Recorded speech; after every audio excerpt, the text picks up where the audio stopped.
So I want to just touch first on, thank you everybody for coming up, all right? First thing I want to touch on why I'm so bullish on YouTube right now, particularly for people in the real estate and mortgage space. For those of you that don't know me, my name is Ismail, and I'm the resident content marketing educator inside of Go. You've probably seen me more than I've seen you, right? In very different phases of my life, fat with a beard, Backstreet Boys with blonde hair, and now up here in front of me, right? Is that right? Have y'all seen some of the videos? Yeah, so show us the picture.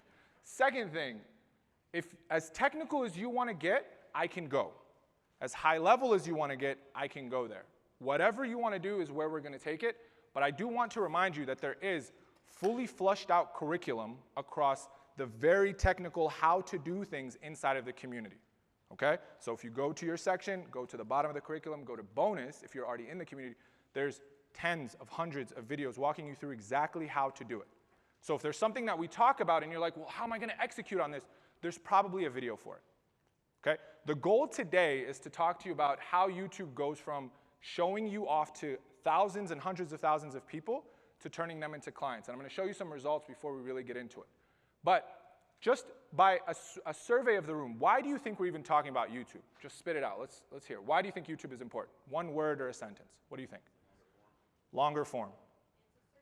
Search engine. Relevance. They're looking for solutions. Higher what? Higher intent leads. Good. Michael. Where people learn. Beautiful. Over here. Anyone over here? Number one streaming platform. People hate Meta, which is the owner of Instagram and Facebook. Let me tell you the 5 reasons, and one of them is really going to surprise you, and if you're a business person with a business mindset, this one is what should really excite you. Number 1, it is the second largest search engine in the world. It's owned by Google. It has all of Google's API, and now they're starting to integrate AI into it, so it's only going to get greater and greater. The second thing is it's what we call intentional attention, okay? So on social media, when someone's fed a video, they're fed a video randomly, right? Based on their interests. My boy Trevor always says it's throwaway content. You post it one day, you get flooded with other content, you never see it again. So the person logging into YouTube is logging in with a very specific intent. I need something, someone has the answer, I'm going to go find the best solution for it. So what that means is the audience on YouTube is a warmer audience. Does that make sense? The third reason is longevity. When was the last time you saw the same video from social from the same account unless they reposted over again? Not that often. One YouTube video that you made 5 years ago could still be getting you leads today. This is what we call evergreen content. So the return on effort, the ROE, is much higher. Social is disposable to a degree. I'm not shitting on social by any standard. I started on social. But it is disposable, and you have to continue feeding that machine. YouTube, you can put a concentrated effort into one video, and it can yield dividends over time. That's the beautiful thing about YouTube, which I think is really underrated.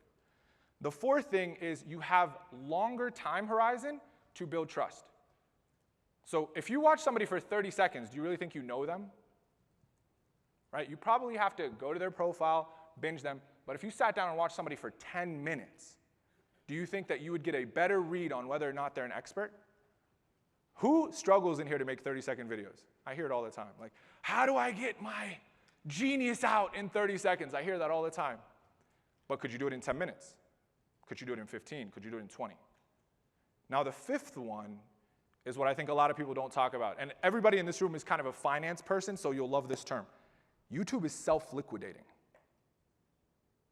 So the more you make videos, once you hit 1,000 subscribers and a certain amount of watch time, YouTube starts to pay you via the AdSense. So let's break this scenario down. Let's say you hire a marketing agency that's charging you $5,000 a month to make the content, right? That's pretty standard for someone who's doing YouTube long form. Let's say we get you to a point where your channel is monetized, and now YouTube is paying you for the videos you're making. You're going to get to a point where YouTube is covering the cost of content creation. Let that simmer for a second. YouTube is paying you to make content. You make the content, it covers your costs, and it's giving you leads? What are we talking about? So self-liquidating is a huge, huge part of YouTube that I think is really important. So if I were a loan officer today, May 2nd, 2025, my focus outside of social being let me stay relevant and in front of people, it would 100% be going very, very heavy on YouTube. The other reason that's my personal, it has nothing to do with like data regarding YouTube, is I love when I can leverage something in multiple different ways. So if I make a 20-minute video, which I'll show you examples for clients that I've helped do this, that says how to buy a home in the next 90 days, a step-by-step guide. Do you think that I'm only going to use that on YouTube? Probably not, right? If I'm trying to have a good loan consultation, I probably want somebody to come in warmer. So I can have that video after they apply for me, right, be shown to them before the meeting. So they come to me already warm, already educated, already understanding what's going on. So you're multiplying your effort. So my objective today is to really help you create, but also save time in the creation. How many of you feel like you constantly have to feed the content machine? Like just by a show of hands. All the time, right? But if we can put together a plan where the magic number is 52. You should write this in your notes. 52. There's 52 weeks in a year. That's one video a week. If you can hit that, we're solid. But the cool thing about it, because it's evergreen content, because it's content that you can multiply across different areas of your business, the ROI on that one piece of video is much higher than just a piece of social media content. And we're not even talking about all the other things we can do, which is adding a lead magnet or an application, which we'll get to, okay? So you can pull the screen up now. Where are we at?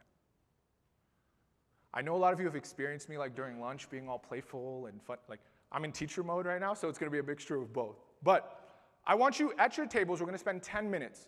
This is the priming question that's going to guide the next 40 minutes, all right? If you could wave a magic wand and give you clarity on one thing today, what would it be as it pertains to this room? Okay, one thing today. So what I want you to do is spend, out of those 10 minutes, spend 3 just sitting by yourself trying to answer that question. One thing. And then spend the rest of the time discussing it with the group. And then the table is going to pick one thing, and we're going to write all of these on the board. We're going to tackle them based on what you guys prioritize. Does that make sense? Is that clear? All right, so 3 minutes, sit down. If you could wave a magic wand and learn one thing from me today in this room, what would it be? All right, spend 2 minutes doing that. And once you're done, I'll tell you, I'll prompt you to start talking to your tables. All right, back at me, perk up. Amazing. So here's how this is gonna work so we don't spend the next 30 minutes just ideating what the problems are. Be ready with your question or be ready with your problem statement as soon as I call out on your table. Can we agree, yes or no? Yes. Amazing. Okay, we're gonna start right here, gentlemen. The question or the problem statement right away. How do you figure out a topic series or topic planning to have the greatest return on investment? Okay, so topic ideation, is that fair? Okay, amazing. Right here? Guys, let's be considerate of the other tables. Let's stop any side talking. Thank you. How important is the production value of what you're recording? Okay, production value importance. Crazy question. Crazy good question. I didn't mean crazy question like you're insane. You insane question asker, you. Right here. Well, how to create content in 30 minutes or less. How to create content in 30 minutes or less. Without editing. What am I, Aladdin? What is this? How do I make the content, edit the content, publish the content without doing anything?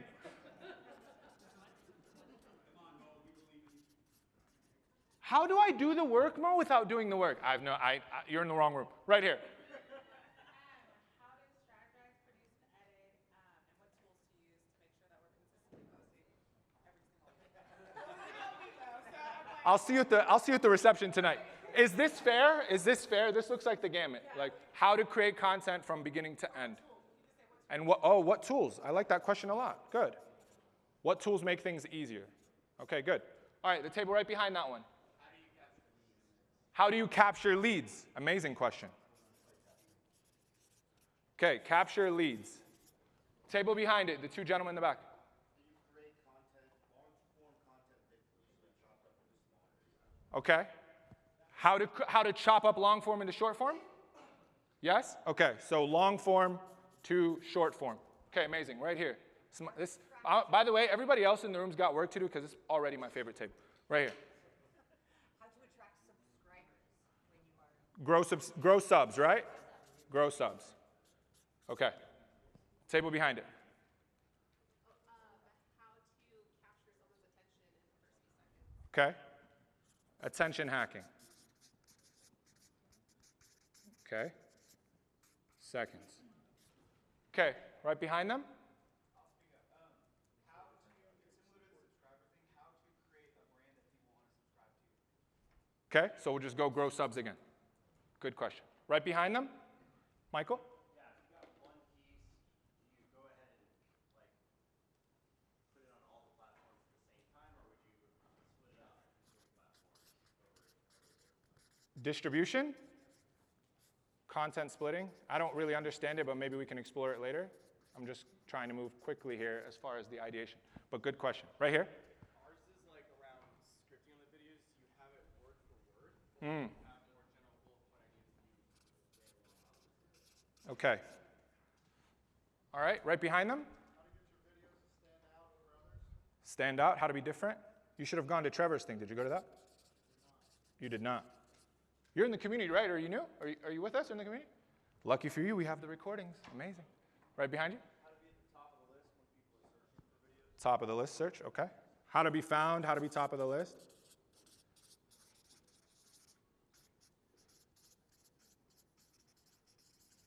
Okay. Right behind them?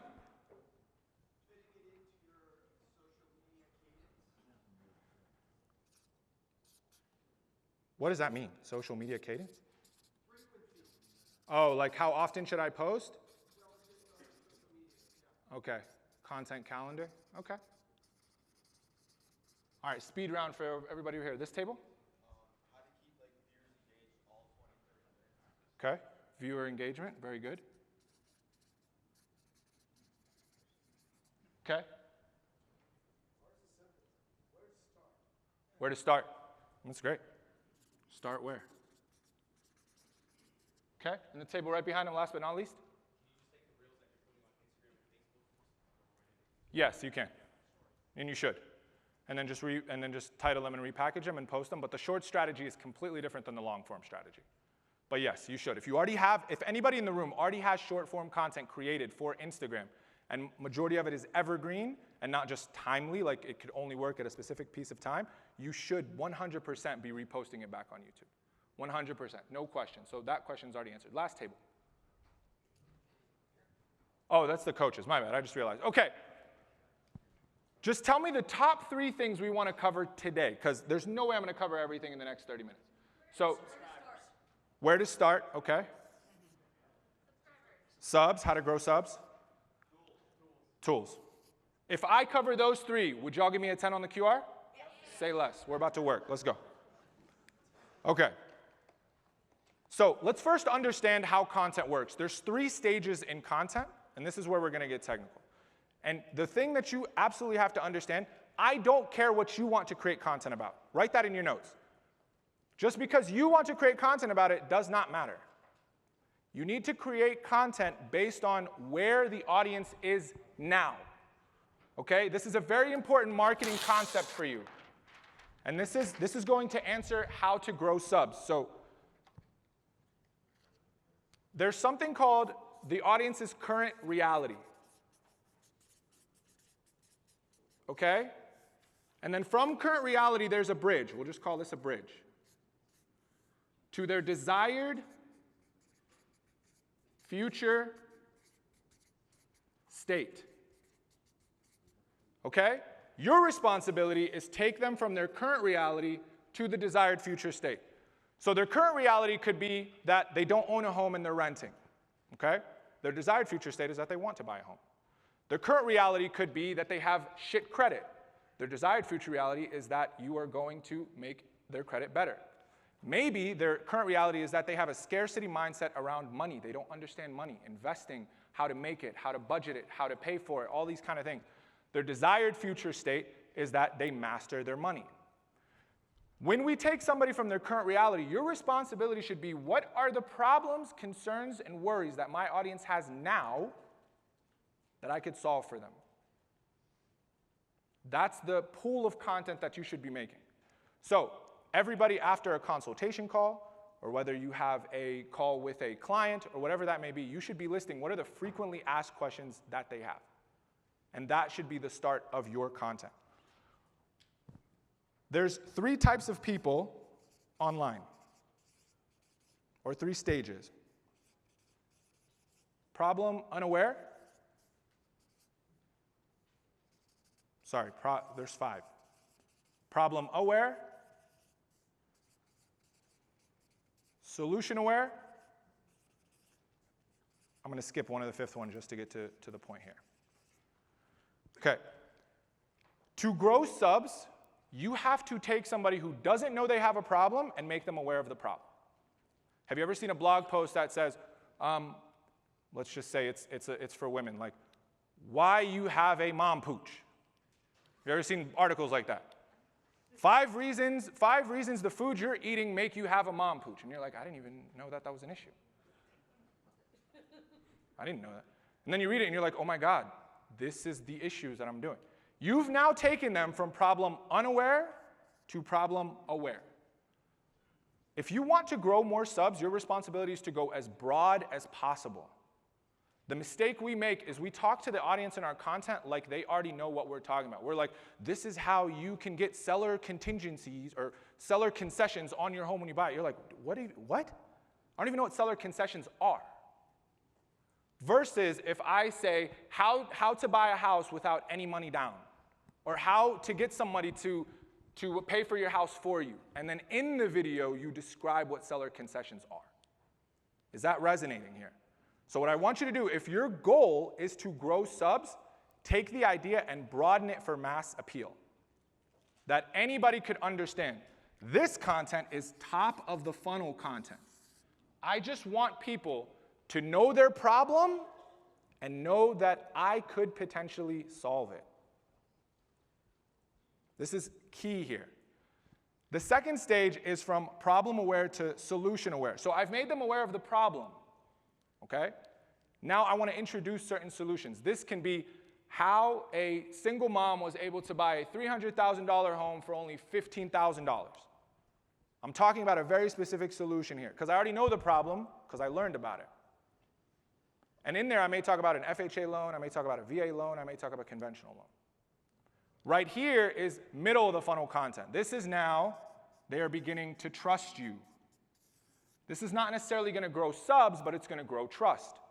So your content strategy at all times should be growth, which is top of the funnel. I want to grow an audience. Here, I want to nurture an audience. Okay? And then what do you think right here is going to be? Monetize. Buy from you. This is bottom of the funnel. So, as they fix my computer here, they're like having dongle disarray right now. I want to show you some channels here. But the answer to growing subs, if I was in a growth season, I had no channel, I am focusing on what types of content already perform on the channel. This is key. Write this in your notes. You do not have to reinvent the wheel, nor should you. How many people watch the news in here, whether it's finance news or whatever? No, wow, 4 people watch the news? Okay. How many people keep up with the news? Okay, amazing. Do all of you think that you go to the same news station to get your information? Probably not. So we have Fox, we have CNN, we have NBC. They're all talking about the same thing, but the person who's talking about it is different. So if you have any discontent about re-saying the same thing, I just debunk that for you. There's 10 channels or 10 news stations that talk about the same thing, but because the source is different, the audience that they attract is different. So once they get this situated, I'll actually demo how to do this. But the way to go about it is, you go to YouTube, you type in you literally go through the alphabet. This is literally a hack. If you're not writing this down, I'm literally teaching you how to come up with topics and grow subs. You go through the alphabet, and you type a keyword related to your niche into the search bar. So base it maybe for A, it's amortization. For B, it's like budget. For C, it's, I don't know. But let's say it's H and we write home buying. You're going to look at that search and you are going to assess what video has the highest views and the shortest publication date. You ask me a specific question, I'm going to give you a technical answer. So what does that mean? If I see a video that was published 2 months ago but has 500,000 views, I know that that's a good idea. I need to then take that title and do my own video about it. You following me? You guys following? Okay. So I'm going to do this, and remember, the magic number is 52. So I'm going to find 52 topics that fit that mold. Now we have the topics. And Cyrus is here, me and him, we could talk to y'all during the reception. We can do like how to write the scripts with AI and all these kind of things, but I just want to, where to start? That's exactly what I would do. And there's 2 types of content you're looking for. Stick with me here. There's evergreen content, which it means that's timeless. How to buy a home. How to buy a home for 3%. How to avoid financial mistakes. These are going to be timeless regardless of market, regardless of anything. These are things that people are searching for all the time. Evergreen content. There's 2 forms of evergreen content. Education or news? Education or news? So education can be frequently asked questions.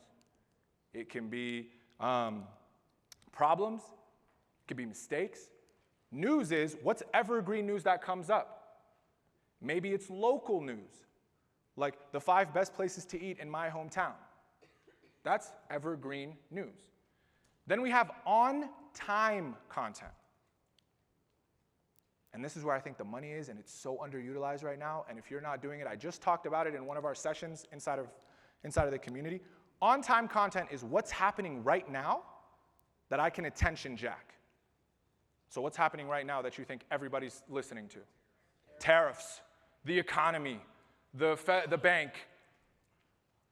So if you're really doing the activities that we teach you as far as marketing, social listening, social content creation, all these things, during your research in the morning, find an article that is on-time news that's relevant, or go to YouTube, type in that word tariff, find a video, and replicate it in real time, no editing. There's a guy, his name is, I think, Fred. He's like a finance person. And he had no YouTube channel before COVID. He started a YouTube channel, and he was just live streaming every single day. In the span of like 3 months, he hit 1 million subscribers. And all he was doing was literally live streaming conversations and then saving those videos onto his channel. Right now, that is the arbitrage, given all of the hype that's around what's happening in the economy. You can jump on that. Okay? Let me just pause real quick because I just said a lot. Any follow-up questions around any of that? Or thoughts around that? Yes? You said he was having conversations. Mm-hmm. He was having conversations with somebody else, or like what type of conversation? No, he pulled news articles, things that other major corporations made out, like Fox and whatnot, and he added his own 2 cents onto that. So that's the conversation. He's adding to the already existing cultural conversation. So if tariffs is already on everybody's mind, guess what people are searching? Tariffs. You should be on top of that right now. Now that's on-time content. And the same thing, on-time content is both education and news as well. Okay? So the other thing as far as growing subs while they fix all this, because you guys asked, yes, go ahead. So with the 52 pieces of content, would your suggestion be 1 evergreen and 1 on time that you're doing on a weekly basis? Or is it just 52 of the evergreen content and then you fill with? Yes, that's the latter. I would focus on 52 evergreen topics that are already proven to have worked inside of YouTube. So with 26 weeks in a year, would you just post 2 a week and basically just go into A and grab the top 2 producing and then record the 2 A's and then next week record the 2 B's and 2 C's? You can, yeah. You don't have to get that granular, but yeah. People want a system, right? Yeah, yeah. So it's manageable. Like that's. Yeah, you could do that, 100%. My thing is find the top 52 topics that you want to talk about that are evergreen. The thing that I love about evergreen content is I always think about, if I had a prospective client come into my world, could I send them this video? That's a good qualifier for that for me. Okay? So there's 2 things that you want to focus on with these kind of content inside of YouTube. I'm going to get real technical here real quick, but it's just important for you to understand.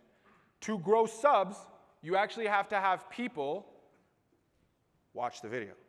For them, yes. Say it again. Subscribers. Subscribers is the YouTube term for the equivalent of followers. Yep. So there's two, I got you, give me just a second. There's two metrics on YouTube that matter. Everything else does not matter. These are the two metrics. One is CTR, you can write this down, which is the click-through rate. What does the click-through rate mean? Who's ever been on YouTube? Show of hands. Okay. The click-through rate is how effective are people clicking on your video to then watch it. So do you have a high click-through rate? The only two things that matter for a high click-through rate is what's called packaging, the thumbnail and the title. Thumbnail and the title. The second thing is thumbnail and the title. You could have the best video on the planet, but it's packaged like shit. Think about it. Think when you're driving down the road, when you see a really good billboard. Good copywriting, good image, funny, maybe memorable, or like hyperbolic. And you're like, if you need that person, you're probably going to call them. If you don't, you'll be like, I remember them at least. So the packaging is really important. The second one is called AVD. AVD. Average view duration. Average view duration. How long are people watching your content? So here's the beauty of this. Let's say you have a high click-through rate, but low average view duration. Guess what that tells you?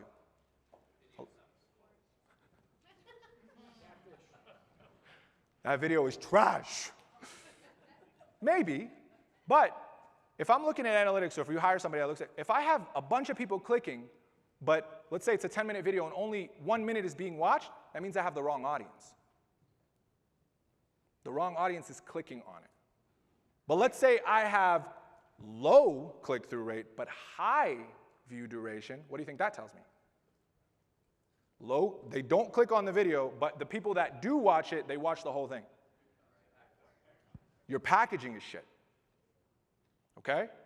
So your responsibility is, here's where to start, because someone asked how important is production value. It's the least important. You can write that in your notes. Production value is the least important. Now that doesn't mean have bad lighting, have bad audio, right? We just need baseline production. Good camera, an iPhone will do, the new Androids will do as well.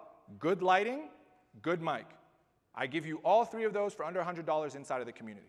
So we're good on that, right? The most important thing is the idea itself. Does the idea work?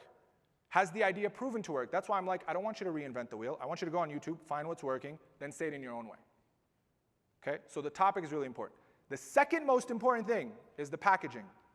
It could be a great idea, horrible packaging, no one's going to click it. Right? It's like if you have a great brochure, but the first page doesn't even make me want to open it. There's like billions of dollars spent on just the covers of books to make people pick them off the shelf. That's what packaging means. The third thing, which one of you asked, is the hook and the first line that you say in the video. Because here's the thing, if I can't capture their attention on YouTube, and we've tested this across a lot of content, in the first 15 seconds, I'm gone. So those are your top three most important things. Is the idea validated and good? Is the packaging solid? And is the first thing that I say good as well? Like, does it capture attention? Then the last two are, is the information being said in a way that I can follow? And is the production decent? Those are the five. Okay? So I'm probably about to go off cuff here because the computer's not picking up. I was going to show you channels on what that looks like. So you had a question. Talk to me about what the question was. Andrea, yeah. So when it comes to, let's say, like the newsworthy content, do you think it's better to post that on shorts and then the evergreen long form on our actual channel, or are you saying to actually do both of them? I would focus primarily on long form right now, across both. And ideally 10 minutes, if not 10 minutes minimum. Okay? We don't want too short. Why? Because the more watch time, the more your channel is recommended, the more the YouTube then pushes your content up. So if I only give somebody 2 minutes, they don't have a lot of room and space to add more watch time. Versus if I gave somebody 10 minutes and they watched only 5 minutes, I'm still getting 5 minutes of watch time. Now imagine 20 or 52 10-minute videos across the year, and your watch time continues to go up.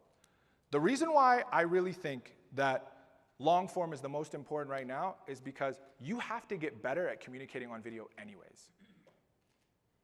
So you asked me where to start. Where to start is find the 52 topics, okay? Build the scripts out or build an outline, and then just make a minimum of 10-minute video for each topic. You are going to continue to get better. After you publish the video, every week, you want to assess what's working, what's not, double down. That's where to start. For everybody in the room, if you haven't started a YouTube channel, that's what I want you to do. Can we get to 52 videos in the year? That's it. Like I have a 9-month-old right now. I'm not yelling at her as she's trying to scoot, being like, why can't you walk? You know? You know what I'm saying? Like, that's a horrible thing to do to a 9-month-old who cannot crawl yet. I want you to crawl first, then come back to me with the question about the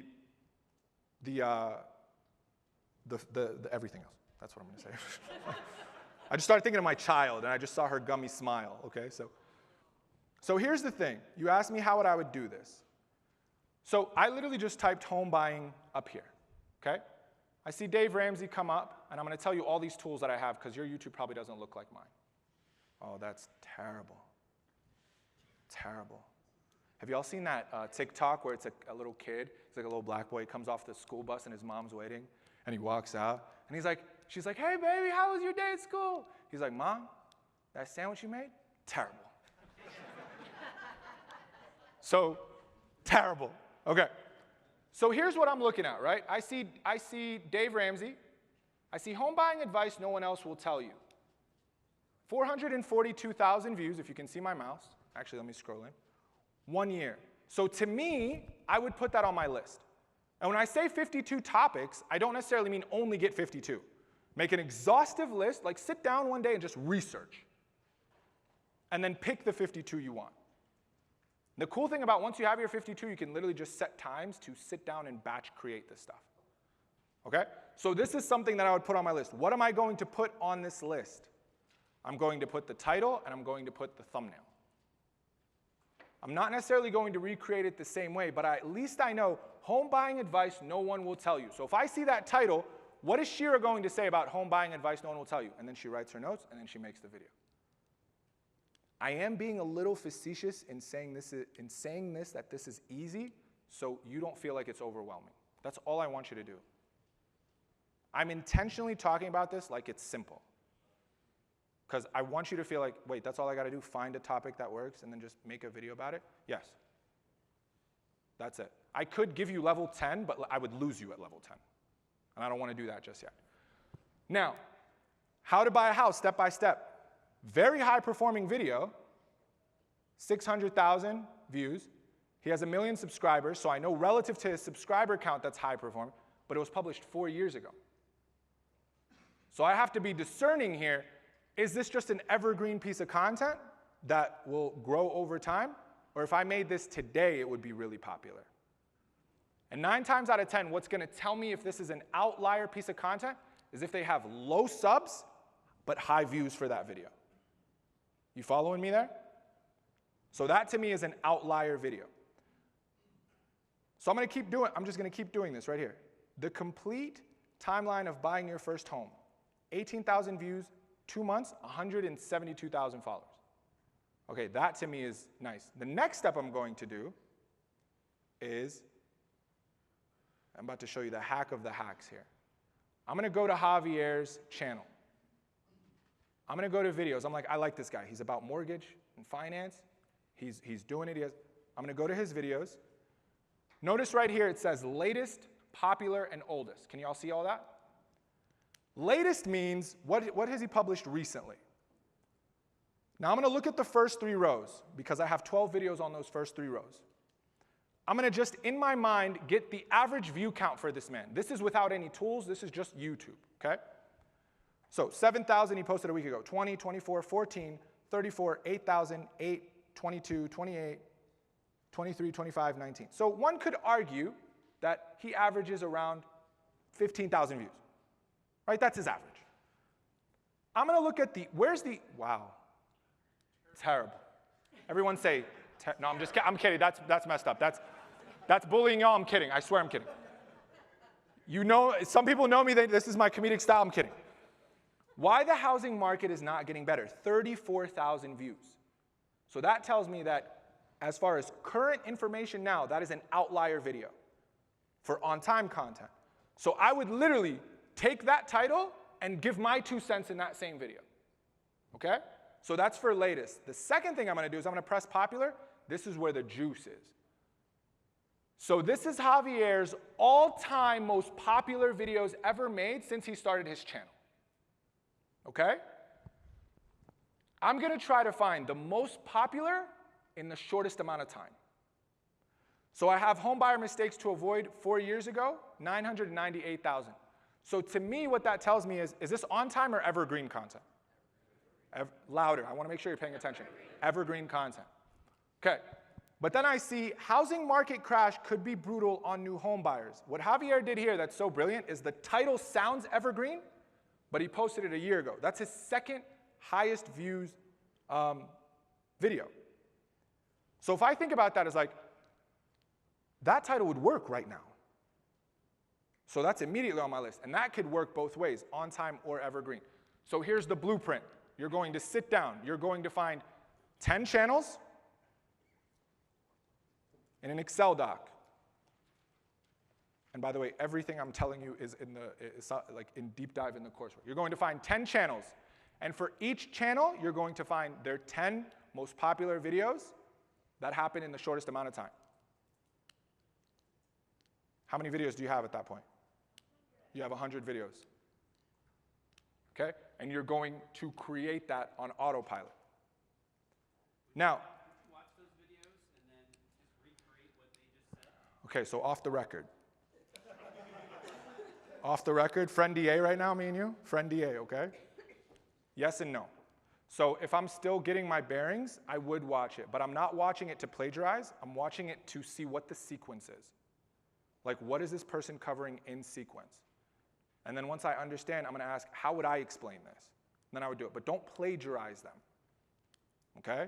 But we have outline frameworks that help you inside of the community.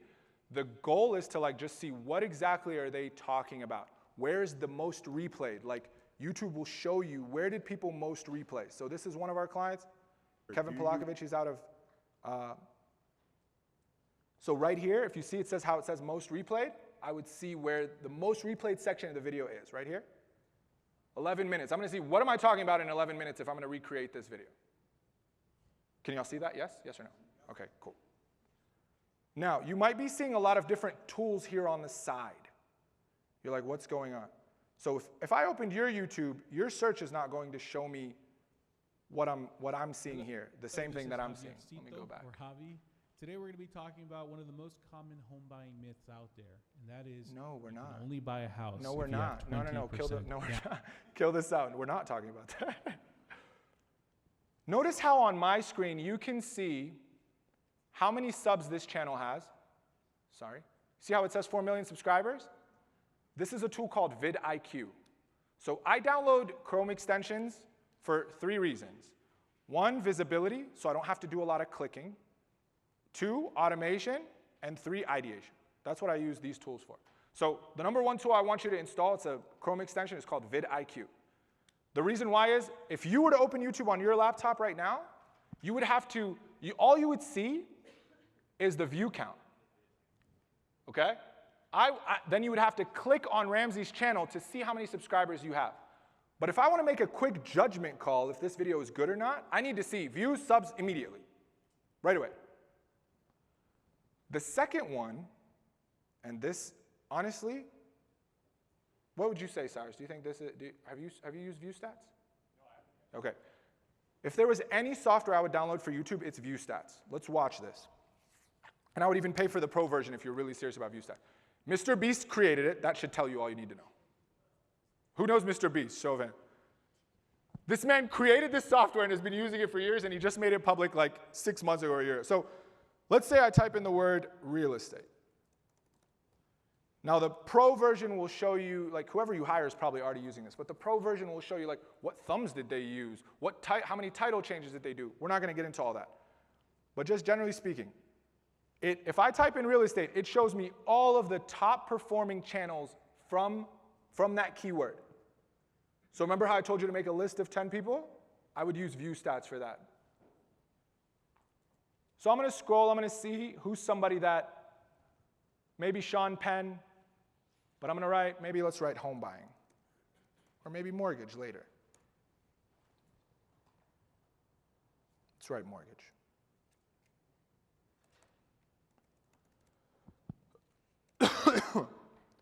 And I would hire somebody who makes a bunch of them for you off of Fiverr in a package for like 10 bucks for 10 thumbs. That's what I would do. I would not make them myself, but there is a training in the community where you can use Canva and we give you the templates. But I would not do them myself. I would hire somebody to do them for you, okay? So I find somebody, MG the mortgage guy, right? Let's say I'm in ideation mode. You should spend the most time only ideating. Ideating. You want to spend the most time coming up with topics, because what's the number one most important thing? The topic itself. This is what we call in the movie business, film business, or content business, pre-production. The gold is in pre-production. I want you to show up to film ready with the ideas, with the script, all of that kind of stuff. I don't want you thinking about it in real time. So I go to MG Mortgage Guy. I don't really care about all this stuff. The thing I care about is his videos. I'm going to go here, and it gives me the same options that I would on the channel, most popular, trending 24 hours, least popular. But what I really love about view stats is when I'm in ideation mode, I'll press similar channels, and now I got people that are specifically exactly like this person. And they're the best channels in that key term. So when I'm in ideation mode, I'm looking at what are the top performing videos, what are the top performing channels, I'm siphoning the ideas that are best, and then I'm creating my own content around that. They just told me to wrap up, so I'll tell you one last thing and then I'll answer this question. Someone asked, how do you convert? So this is our client, Kevin Polakovich. We started YouTube for him 4 months ago. This man did not have a channel. There was no channel. He's about to hit 4,000 subscribers with over, I think, just shy of 500,000 views, and his channel's already monetized. The way to convert, this is one of his most highest performing videos, is your description of, this section right here is what's called the description of a video. Everyone in this room should already have a lead magnet. If you don't have a lead magnet, I highly recommend you either go into the community, download the lead magnet templates we have for you, or you talk to Cyrus, because he just made one of the best lead magnets I've ever heard about for real estate professionals. You should 100% talk to Cyrus. He'll tell you all about it. But notice, and I'm going to get down here just to be right next to it. Notice how the first 4 lines of the description is all conversion material. Okay? I have get pre-approved. That takes me straight to the application immediately. So that's bottom of the funnel stuff, right? That link is probably for someone that's been binging your content and now wants to work with you. This is what we call the description is optimized, because you're not doing this for your health. You're doing this for conversion, correct? Second line is a lead magnet we have multiple lead magnets for KP, but it's just another lead magnet. It's a budgeting calculator. That one is just, I want your contact info.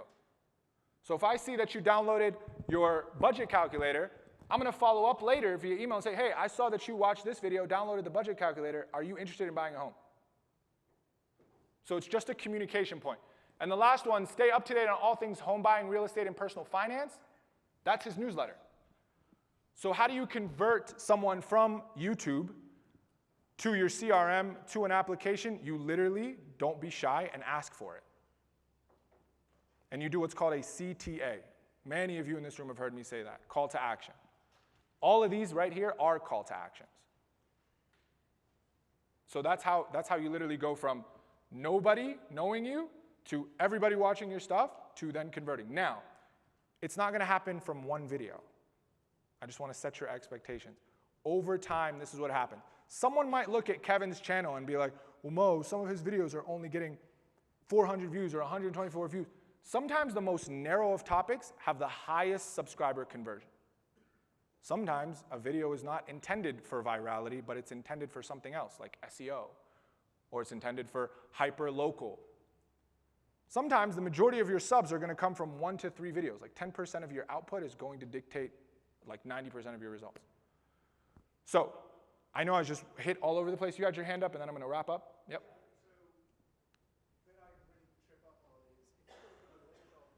Speak up a little bit. If you're going to put a link on there to have someone apply to apply for a loan, Yes. and you're showing this nationally, but you're only licensed in 3 states. Yes. How do you limit that? How do you? That's a good question. At that point, I would either get licensed everywhere else, which is kind of the upside that you have compared to real estate agents, right? You could be licensed everywhere. The second thing is I would be very clear in my language in the application that I serve people only in this market. And then my content strategy for you is, while there's a bunch of evergreen content or on-time content, I would also make hyper-local content. So the people that you bring into your ecosystem are also part of your actual location. Does that make sense? Okay, I'm just gonna, like, what do I have, like 2-3 minutes maybe? Kill it? Okay, one last question and then I'll wrap. Yeah, right. I've been on vidIQ for about a year. Would you recommend the view stats? It looks far superior to vidIQ. I would download the vidIQ extension because it has things that ViewStats doesn't, but I would use ViewStats for ideation, comparison, testing, and I would actually buy the pro version if you're really into it. Okay, so I'm just gonna leave you with one punchline. I think YouTube becomes a sales assistant. I really, really, really do compared to social media. Social media is for brand, YouTube is for depth. Someone's gonna watch one video. Just think of your own behavior as a consumer when you need to learn something. Oh my guys, when you have a honey-do list and one of the items is like, fix the mantle because something happened and you're like, fix mantle, how do I fix mantle? Right, and you watch one video and then you're down a rabbit hole and you're buying tools. And now I have a shit ton of tools for no reason, right? My jokes aside, what I'm telling you is one video that pops for you is going to lead someone, as long as your channel is optimized, as long as you're consistent in the creation, and as long as you have a place for them to convert into a buyer, they will binge. And they will then make a decision to eventually purchase something from you at that point. Okay, that's my time. You have a QR code on the table. Scan that QR code. Give me an honest rating. Do not fluff it up. And if this was helpful to you, I appreciate you guys making the time. And that's it for me. Much love.